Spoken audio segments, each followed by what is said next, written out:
Hey, it's Paul Michaels back for another Nerd Supernova podcast. Again, joining me today is my guest, AJ Haypenny. Howdy ho. And we're going to be talking about this show, the Seth MacFarlane Show on Fox, which I think right now is severely underrated, the Orville. It's going to be the next Firefly. Like, it's going to be canceled. Don't fucking say that, man. It's not even renewed yet. Like, don't get me wrong. I absolutely loved season 2. I thought it was fantastic, and the character progression was great. Yeah, and it was even better than season 1. One could argue that. Yeah. Well, I'm just saying as far as, like, the character stuff goes, especially with, basically, like, you've got the Bortus and his marriage. You've got, why can't I remember his name? Clyden. Clyden. Yeah, robot. Clyden sucks. He's the worst. He is the worst, but I liked his progression with the Doctor, and you find out more about his race. The God damn it! Why Mocklins. It's gonna. It's weird that I know this shit. No, you know what? No. No. I'm getting confused. So, no. God damn it! No, I love this show. But I'm still learning. I'm still remembering all of the mythology and all of the different species names. No, Clyden Bortus's mate is the worst. You're right. He is the worst. No, I was talking about the robot. Oh, what was the robot called? I always forget. Isaac. Yeah. Isaac and his robot race. The Kaylons. The Kaylons. You find out a lot more about them too, and I love that progression with him and the Doctor and everything like that. But yes, Bortus is probably my favorite character within the show. I think next to Isaac, he has some of the most progression as far as like the arc of his character, the arc of his species within the realm of the Union, and how it works within regard to just the show entirely, and just a lot of the stuff that they're doing pretty much what a lot of great Star Trek used to do, which is taking a lot of this allegory and like making it like relevant and also being like a good message basically. And what's really interesting to me is that the show has really transitioned. Like at the beginning of the first season, it was kind of like 50-50. You had like a lot of jokes and you had a lot of the sci-fi like adventure and the dramatic moments basically.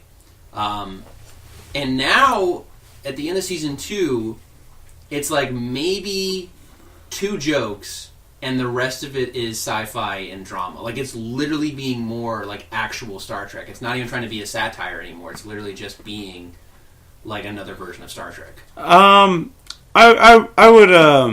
argue it still has a lot of the satire moments. Just think about if it was a true comedy show, like straight comedy, it would just be 30 minutes as opposed to an hour. Right. Like, it's more, the laughs are more evenly spread out like a King of the Hill. Yeah. Like, King of the Hill, like, I laugh maybe like 2 or 3 times an episode, but at those points, it's the funniest goddamn thing I've ever seen in my life. Right. Same thing with me to the Orville as well. Like, when Bortus is addicted to porn.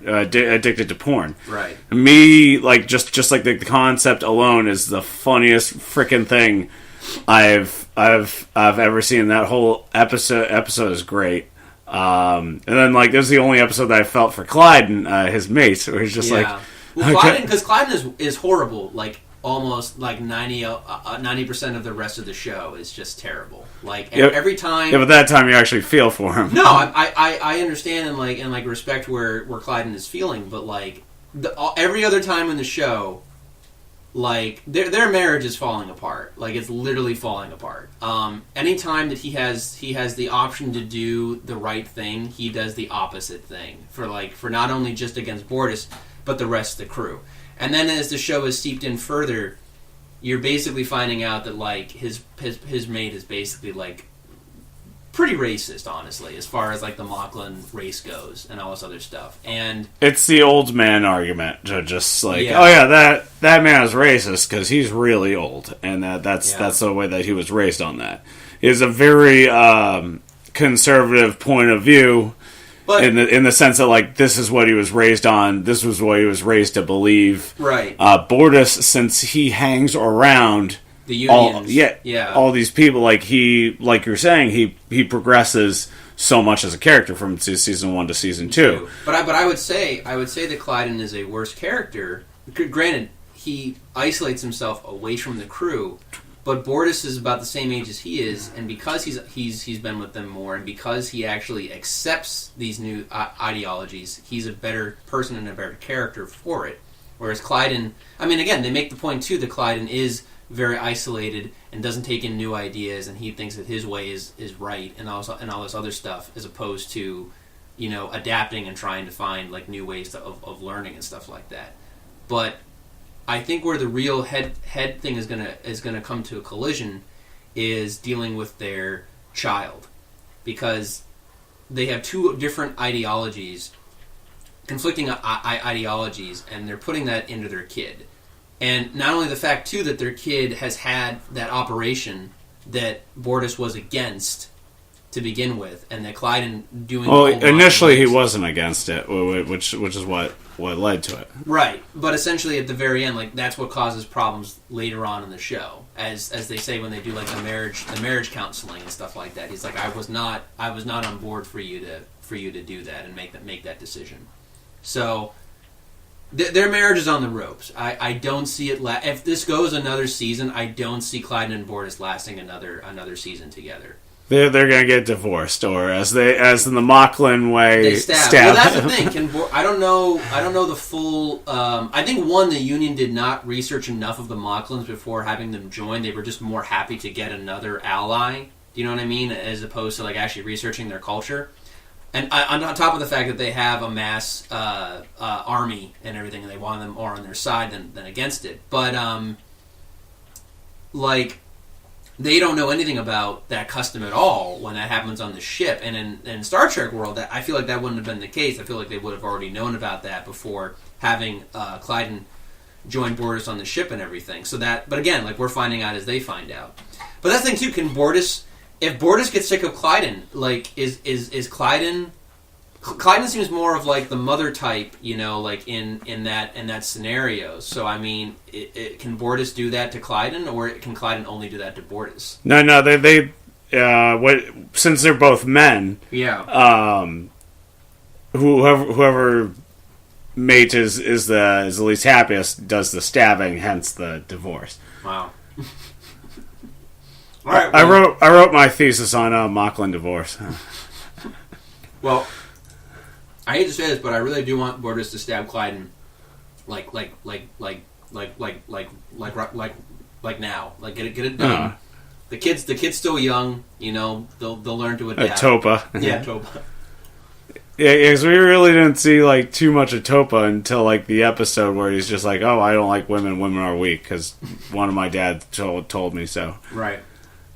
That's the thing too, is that I don't know if a lot of time passes, but or how Mocklin's age. But did you love how Topa was like a baby in season 1, and then he's already like 5 in season 2? And he's already the same age as the doctor's kids. Yeah, I don't know how Mocklin's work though, so maybe they age further along. But maybe they're like dogs, where we're like they age more. they age like a hell of a lot faster, but then don't live past like a certain age either. I don't know, but I think that's kind of funny though too, like the idea of well, they probably were like, I mean, behind the scenes they're probably like just being realistic. They're like, we need like a 5-year-old child to be in this part. We can't keep bringing a baby and then putting Mocklin makeup on it. And very much so, almost.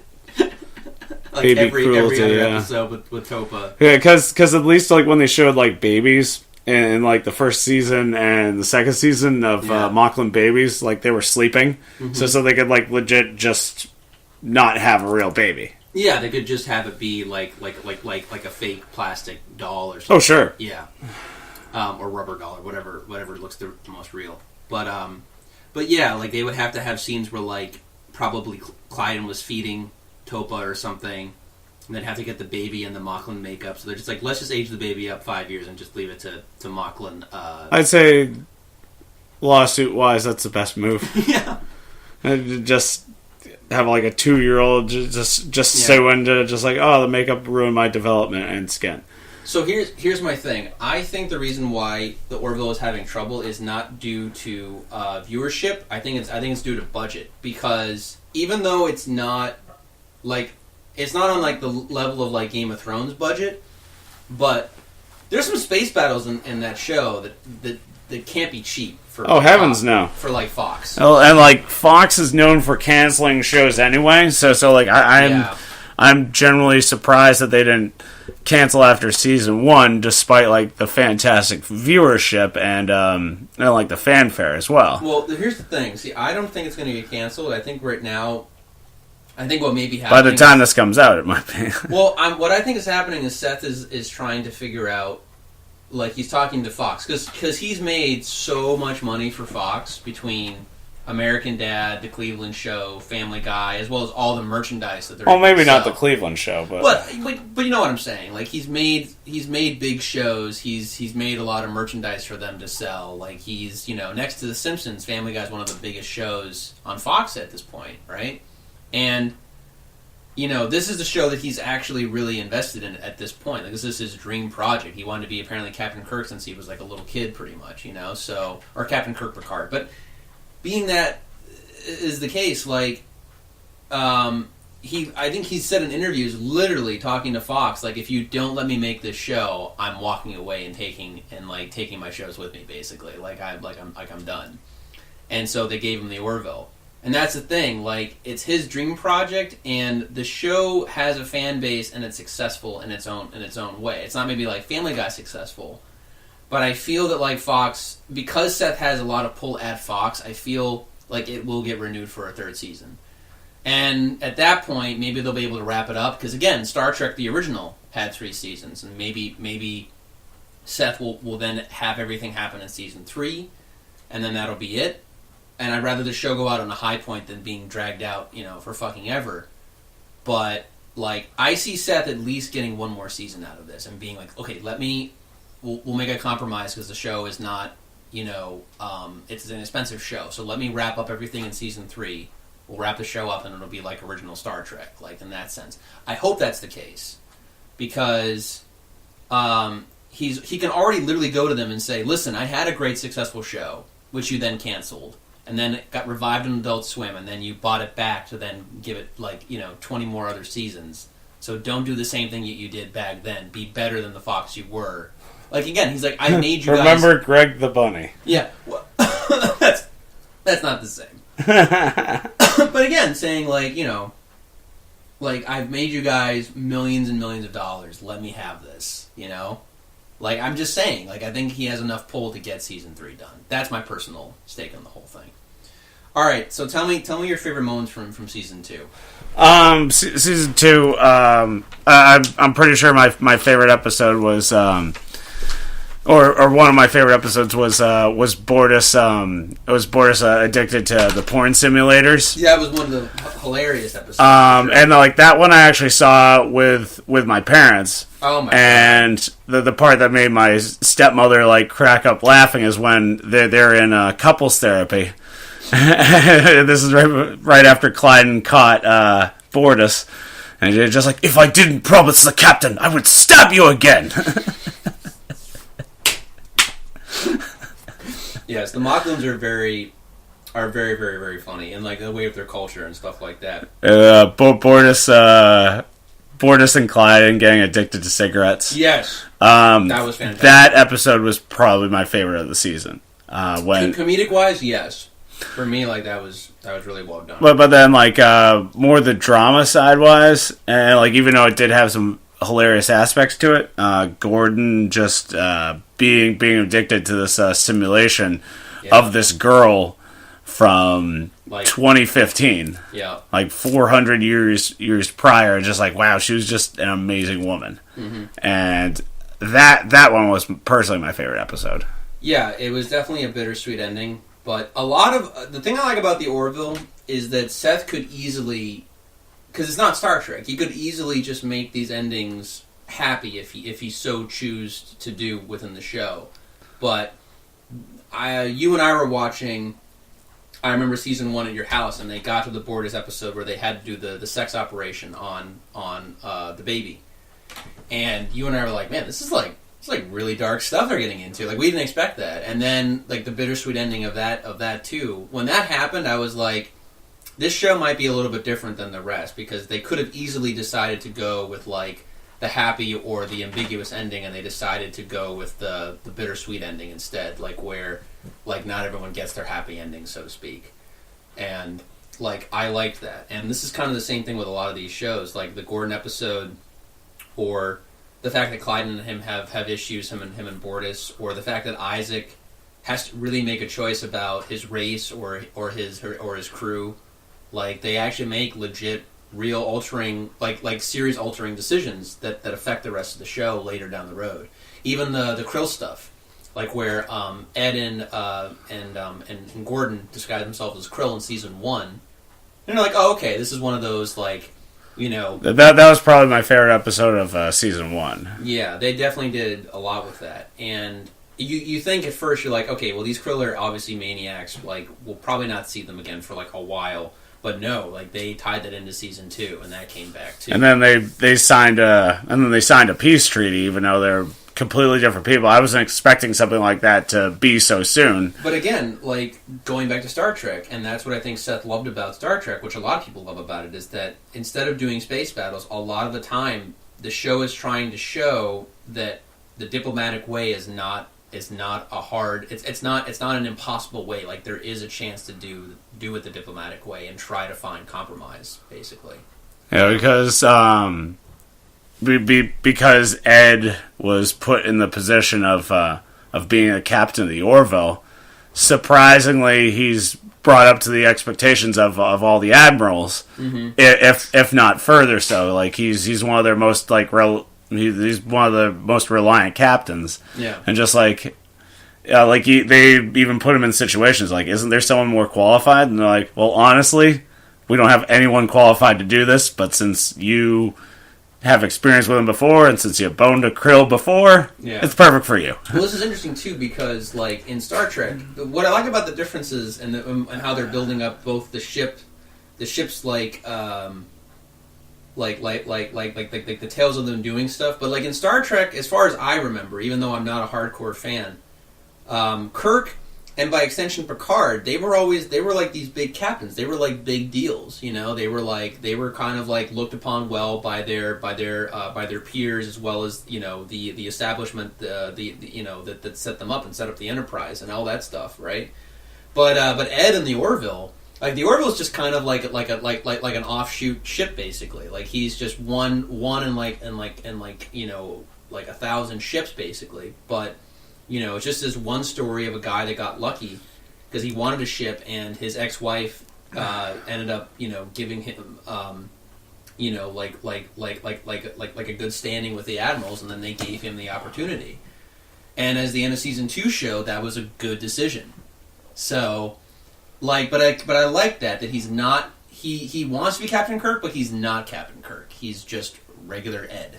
You know? Yeah, he's just a regular guy, like you're saying. Like, there's thousands of other ships, right? But like his just so happens to have some of the strangest adventures out of all of them. Yeah, yeah.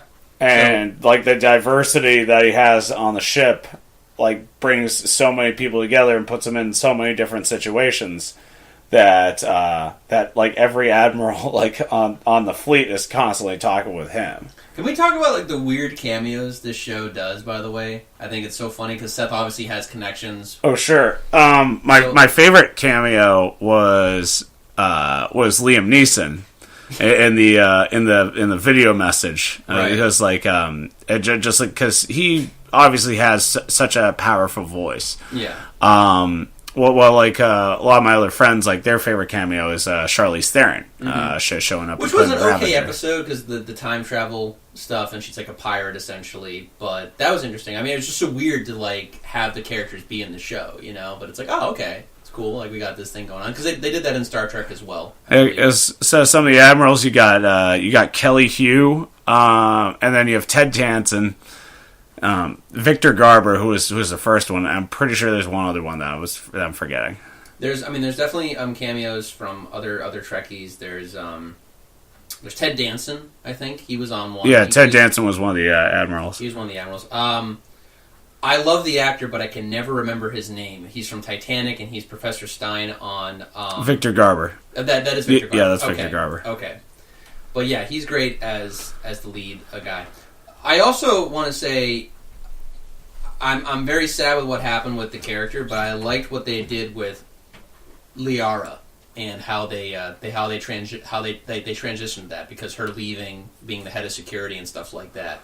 Yeah, because like it was a lot less awkward, like just putting in someone new from like the start. Yeah. And like, hey, I want. She's probably saying like, because Fox won't disclose why, and neither will she. Yeah. I think it's more her wanting to leave and do other projects and be like, hey, I don't want to be completely known 100% as this character.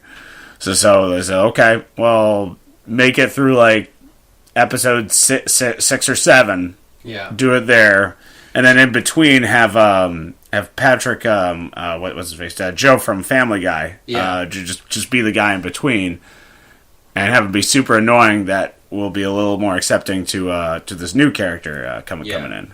Well, and that's the thing too, is I think on one hand she must have said something at the end of season 1, because they were able to write it in pretty well and make it like pretty organic. And the thing is too, is like at first I thought I was gonna like not like the new character, and I think they knew that too. They know that like people by I like her a lot. I think she's great. No, she's good. Like, and they know about like the transition, and they know that people have a harder time. They even made like the meme joke where like one of your favorite characters dies in D&D and you just make a similar character with all the same stats. Like basically, you know, it's like the same.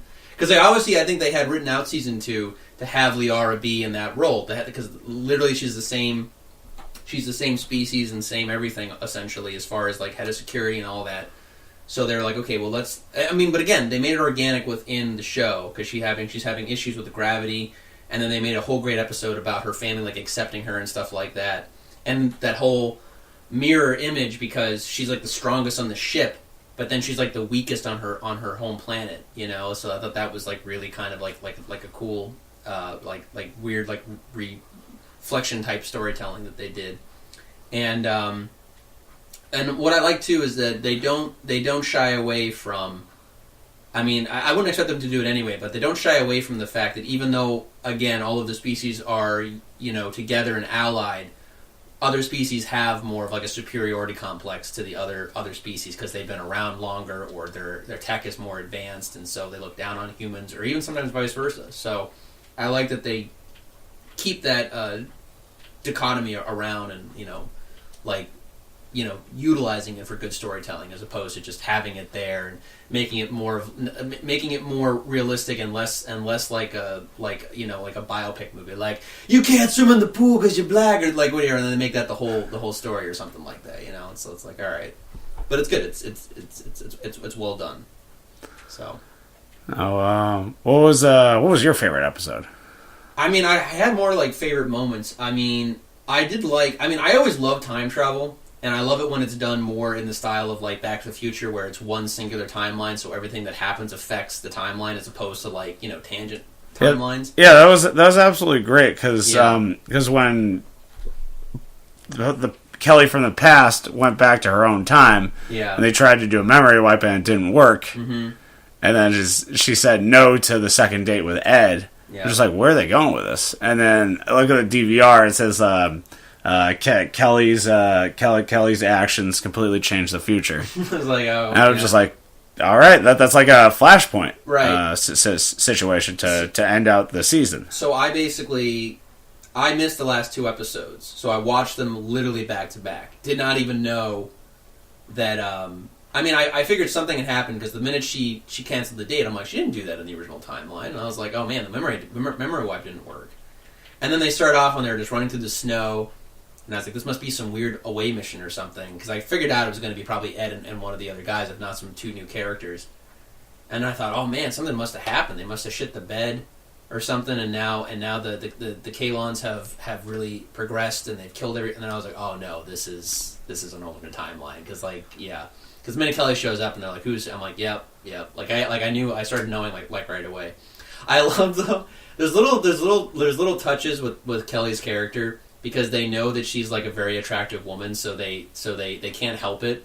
But like they have her tits out. Yeah, because like every other person who has like the like every other female character that's in like the apocalypse has like, you know, full like full everything, but Kelly just has like a ripped shirt like and like her breasts. The captain tits out. So I'm just like, whatever. I'm not. It's distracting, but I'm gonna keep watching. I'm not complaining about it. But it's funny too, like how much that Seth MacFarlane and the writers really.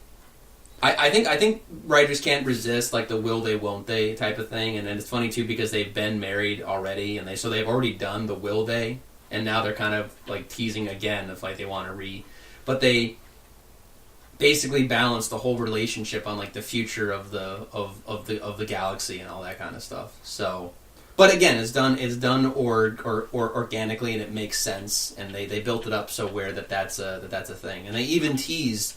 Someone caught on Reddit that they actually even teased the time travel plot in like the very first episode of the Orville because of it's like, oh no, we no longer need to fear the banana, and it's like, could it be used for time travel? Could you go back and go back and like retake back one bad mistake or something? Because this is when he's just gone on board with Kelly and they're still having issues and stuff.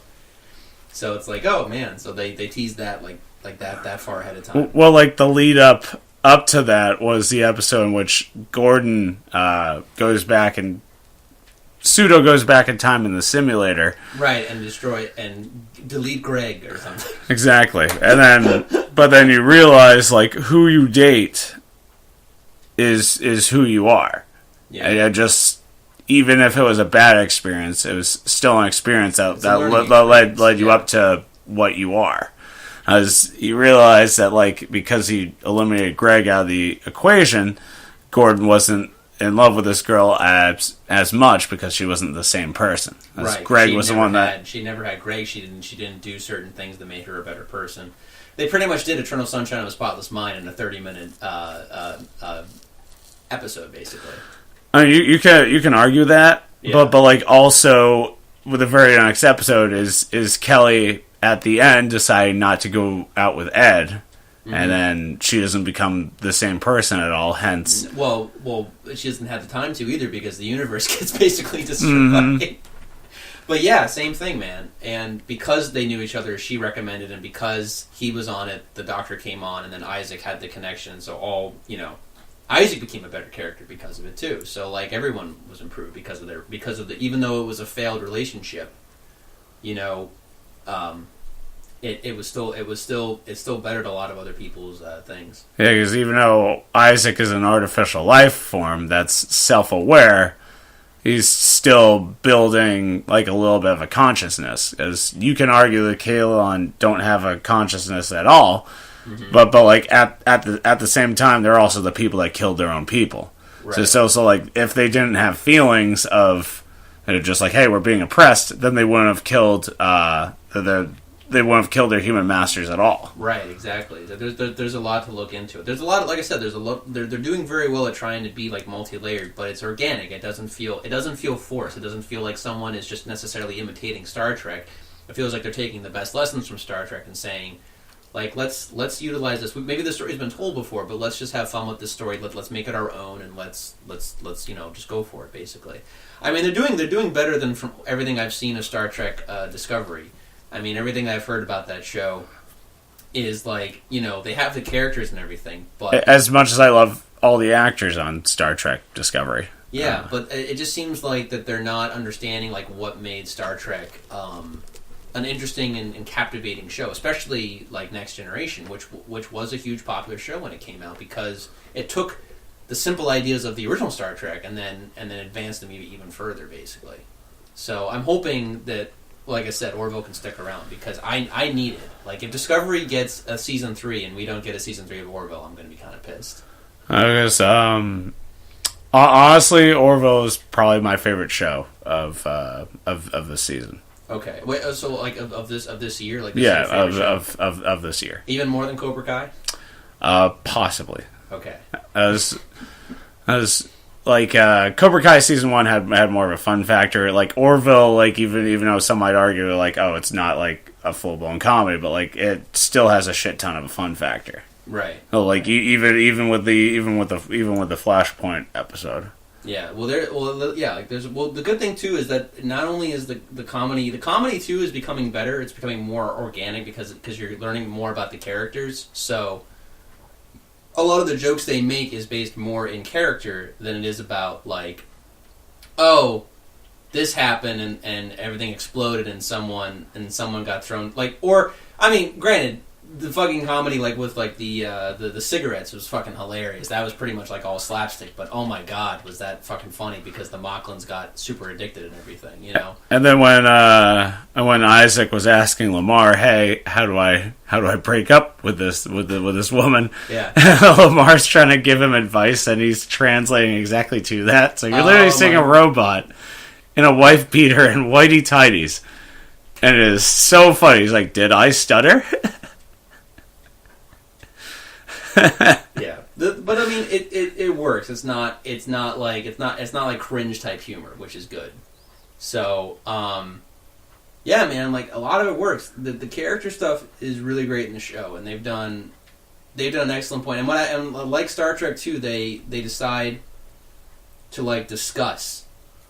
They discuss a lot of things before they make any decisions, and I feel bad too because like Ed and these characters are very smart, and they're trying to figure out, okay, well, is this the best? Because even when they're arguing about the Mocklins and stuff like that, they're like, well, listen, like this is our ideology, but for them, it's like it's regular.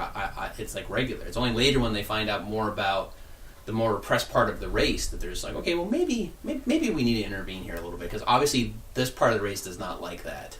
Yeah, because this part. Because like they would argue, the Kalons would argue, and the Mocklins would argue, that humans were not like the most progressive folk. No, we definitely aren't. Oh, like even with their own race, like oppressing people with their own race, they're just like, oh, you're ripping on us for not liking women. Isn't that what you did 400 years ago? And they had a whole episode where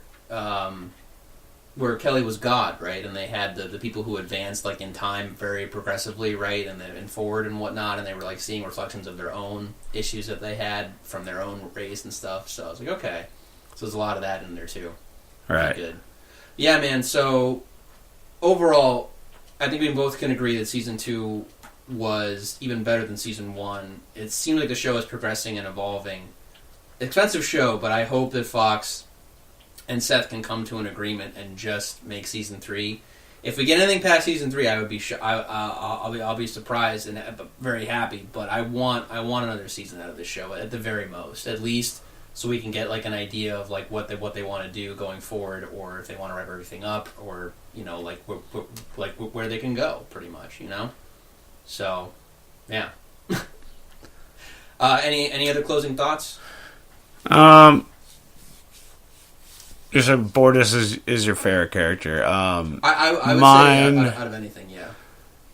Mine, like I thought it was Isaac for a while, but like I think it's actually Gordon. Gordon is, if this is the Justice League, I would say Gordon is like the heart of the team. That's what he feels like, because he's definitely the most childish out of any of them, but he'll always speak his mind and be true. Like when Ed is talking about wanting to get back together with Kelly, and like past Kelly, Gordon has no qualms about just being completely straight with him. Be like, dude, I love you, man, but I lived through that divorce too, and I had to help you get up from that. And I'm telling you, I don't think you're ready to go through that again, let alone put her through that again. Like he doesn't really bullshit any of them. He's very true to who he is as a person, unless he's trying to fool the simulation. But yeah, man, I think out of any of them, he's definitely the most. Because even with the simulation, like he had to obviously modify things for like a certain time. Mm-hmm. He's like, yeah, he is a pilot. He's like, oh, commercial Air Force, commercial. Yeah. But like I said, he's definitely one of the heart, like the heart of the team. I feel in like a lot of ways. Like he's very true. Can I also just say too that I love the fact that I think Seth MacFarlane has a love for Norm Macdonald, and the fact that he's on this show as not as Norm. Oh no, he did show up as Norm. Yeah, he did in the simulation. Yeah. That was great. I was so happy to see Norm be on the Orville. That was awesome. But I love Norm Macdonald, so the fact that he's in this show And a lot of times I don't even think about it because he only voices the character, and then they animate around the voice and stuff. But it's like, yeah, Norm's in like almost every episode, really. And I've always loved Norm Macdonald, so it's great to see him in that. No, but like he definitely has some use to him. Yeah. So it's not like he's a useless character. No, like he's not just like bouncing around the ship, like not doing anything. Like, he's helped like the plot move along in so many episodes, if not the whole show as well. Right. Was it this season or last season where he was crawling around in the grates as a blob because he was trying to like undermine like one of the they were taking over the ship or something, and he it was this season where the Kalon were taking over the ship. Oh, it was the Kalon, yeah. Okay. So him and Ty had to go through the crates because Ty was the only one that was small enough to enter through. Right, dude. But like I said, like and that's the thing too. Like most kid actors too. I think they did a good job with. I meant to actually mention that the doctor's kids who were on the thing, and they make a point too because they're really good actors. They're decent, man. Like they're not annoying. Because most kids, their actors suck. Yeah, and like Ty's annoying in some ways, but it's in the same way a little kid like that would be annoying, but not to the point of like where you're like, oh god, I want this kid to get thrown out like an air shuttle or something. You know, like he's like just a legit. Like, oh, I'm sad that Isaac didn't come back or something. It's because you understand. It's like he doesn't have a dad, you know. So he wants that relationship, you know. It's like even before their relationship, like he still saw Isaac as a dad because like they were stranded and just like even in just like a little amount of time. Yeah, man. No, they've done, like I said, they've done really good character building on a lot of the characters, and man, honestly, dude, it's a great show, and I wanted to continue. I want to see these characters, you know, progress and go further, and just like see where they're going to go, man. So that's all I can say, man. Fox, if you're listening, probably not, but if you are, just please. Well, the CIA is listening, so CIA, please tell Fox to renew it for season 3 at the very least. Yeah, right. They'll do some CIA connections. They'll go into Fox Studios and. Well, Zuckerberg's like looking through your shit right now. Yeah. And then give it 2 months from now, you're gonna have like the Blu-ray box set of Orville popping up in your Facebook ads. Probably. I'll probably wait until there's like a complete collection before I buy it, though. Fair enough. Yeah, this is the only way to do it. This rate, you know. Orville season 3. Make it happen, Fox. All right. Any other closing thoughts, or are we good? No, I'm good on my end. All right, man. Guys, check it out. It's a great show.